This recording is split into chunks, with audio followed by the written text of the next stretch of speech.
예수님께서 대제사장과 산헤드린 공회 회원들에게 신문을 받으시는 장면에서 화면이 바뀌고 대제사장의 집들 아래쪽에서 베드로가 여종에 의해서 신문을 받는 것처럼 보여집니다. 재판 형식과 비슷한 용어들이 왔다 갔다 하고 있고, 또 베드로를 여인이 마치 신문하는 듯 그렇게 비춰집니다.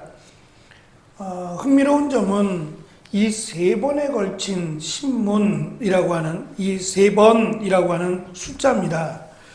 예수님께서 겟세마네 동산에서 기도하시는 곳 바로 옆에 세 명의 제자들이 있었고, 그들이 깨어 기도하는 일이 세 번 실패했습니다. 그리고 예수님은 베드로가 자신을 세 번 부인할 것이라고 예언하셨습니다. 이렇게 반복되는 세 번이라고 하는 3이라고 하는 숫자는 그들에게 있어서 확증된 숫자를 상징합니다. 더 이상 생각할 것도 없고 따져볼 것도 없다라고 하는 확증의 숫자가 3입니다. 여종이 베드로에게 세 번의 신문의 형식을 갖는다고 했는데, 그 첫 번째에 해당하는 신문이 여종이 직접 베드로에게 당신도 나사렛 예수와 함께 있었다라고 하는 말입니다. 지금까지 대제사장의 사람인 것처럼 위장한 채 다른 종들과 함께 불 옆에서 몸을 녹이고 있던 베드로는 이 질문에 대해서 부인합니다. 앞에서 멀리서 멀찍이 예수님을 따르던 베드로가 이제 예수님과의 관계마저 부인합니다. 어쩌면 이것이 예고되어 있는지도 모르겠어요. 멀어졌다, 예수님과 멀리 있다 라고 하는 이 공간적 떨어짐이 단순히 공간적 떨어짐이 아니라 마음까지도 예수님의 말씀을 믿지 못하고 자신을 챙기려고 하는 이 공간적 의미가 결국은 관계까지 끊어져 버린다라는 것을 암시적으로 보여집니다. 예수님은 베드로를 비롯한 다른 제자들에게 나를 따라오기를 원한다면 자기를 부인하라고 말씀하셨는데, 베드로는 자기를 부인하는 것이 아니라 예수님을 부인하고 맙니다. 베드로가 예수님을 부인할 때 사용한 말이 내가 무엇을 두고 말하는지 모르겠다라고 답변을 하는데, 이 말 역시 법적인 용어입니다. 재판을 받을 때 혐의를 부인할 때 사용하던 말이었다라고 합니다. 베드로가 여종을 피해서 입구 쪽으로 옮겨갔을 때 수탉이 울었습니다. 우리 성경은 그냥 닭이라고 설명하지만 그 수탉이 우는 것과 암탉이 우는 것, 또 병아리가 우는 게 소리가 다릅니다. 그리고 운다라고 말할 때 보통 이 운다라고 하는 이 말은 우리의 닭들은 새벽에 주로 우는데, 이 운다라고 말할 때는 수탉입니다. 꼬끼오라고 우리식으로 우는 것은 수탉이고, 암탉은 꼬끼오 꼬꼬라고 운답니다. 우리식의 닭이죠. 다른 나라는 또 다르게 말하는데, 그리고 병아리는 이제 삐약삐약이라고 우리가 우니까 운다라고 말할 때 시간을 알리고 할 때의 닭은 수탉입니다. 왜 그렇게까지 말을 하냐면 그냥 닭 울음소리가 아니라 보통 시간을 알려주는 그런 닭 울음소리는 수탉이기 때문에 수탉이 울 것을 말씀하셨고 수탉이 울었다라고 설명하므로 예수님의 말씀이 그대로 베드로에게 이루어졌다라는 것을 강조하기 위함입니다. 두 번째 해당되는 신문은 여종이 베드로를 따라서 입구 쪽으로 옮겨와서 옆에 있는 사람들에게 말합니다. 이 사람도 예수와 한패입니다 라고 말입니다. 베드로가 다시 부인합니다. 그러자 세 번째 바로 이어지는 신문이 계속됩니다. 거기에 있던 사람들, 베드로와 함께 옆에 있던 사람들이 베드로를 향해 확실히 당신은 예수와 한패요, 당신은 갈릴리 사람이니까 라고 말합니다. 그러자 베드로의 부인도 점점 강해집니다.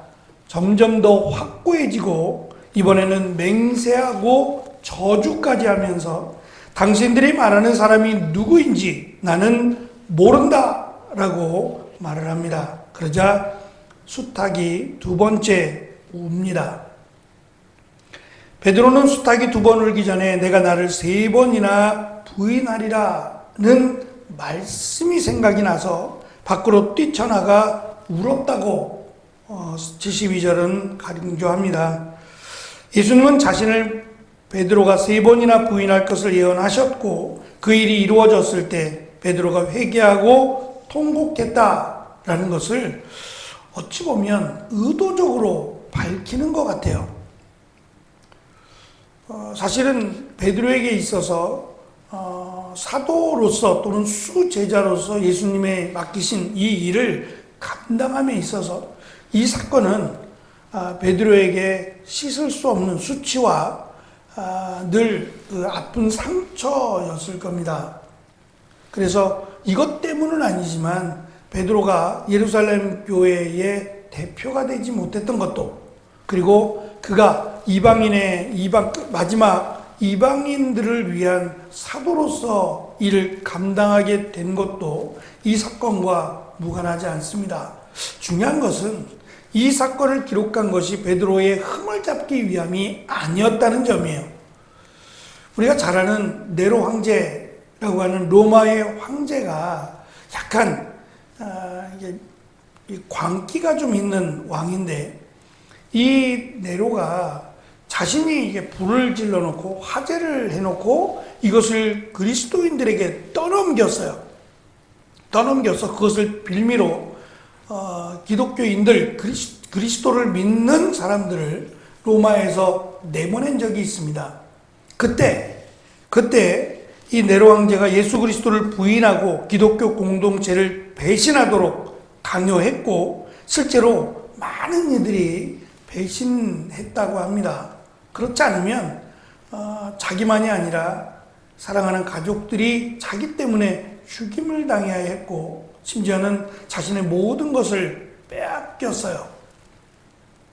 그것이 이제 이 로마로부터 쫓김을 당해야 했던, 우리가 잘 아는 베드로 전후서의 내용이 바로 이들 로마로부터 예수님을 믿는다라고 말함으로 로마에서 모든 걸 빼앗기고 버림당해 떠나야 했던 사람들, 그 나그네 된 자들에게 대한 내용이 베드로 전후서가 되겠죠.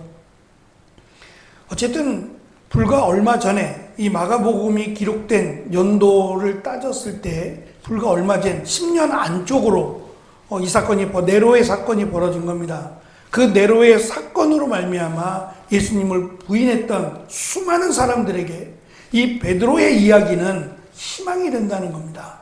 회개하고 통곡하고 다시 주님께로 돌아온 베드로가 그들에게는 또 다른 회개와 재출발을 촉구하는 또 하나의 수탉 소리가 되었을 것이라는 점이죠. 그래서 의도적으로 베드로가 예수님을 세 번 부인하고, 그리고 예수님의 말씀이 생각나서 기억나서 회개하고 다시 돌아오는 이 사건을 오히려 강조해서 기록했으리라 생각을 합니다.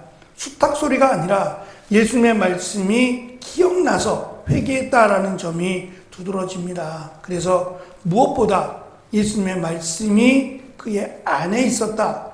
말씀을 지키지는 못했지만 그 안에 있었기 때문에 말씀으로 인하여 회개할 수 있었고, 또다시 주님의 부르심을 받을 수 있었다라고 하는 이 놀라운 사실을 기억하고, 예수님의 말씀이 우리 안에 늘 있기를, 넘어지고 깨어지더라도 그래야 다시 돌아올 수 있다라고 하는 이 희망적인 메시지를 우리가 다시 한번 우리에게도 우리도 기억하면서 주님께로 늘 가까이 가는 귀한 은혜, 귀한 믿음이 있기를 축원합니다.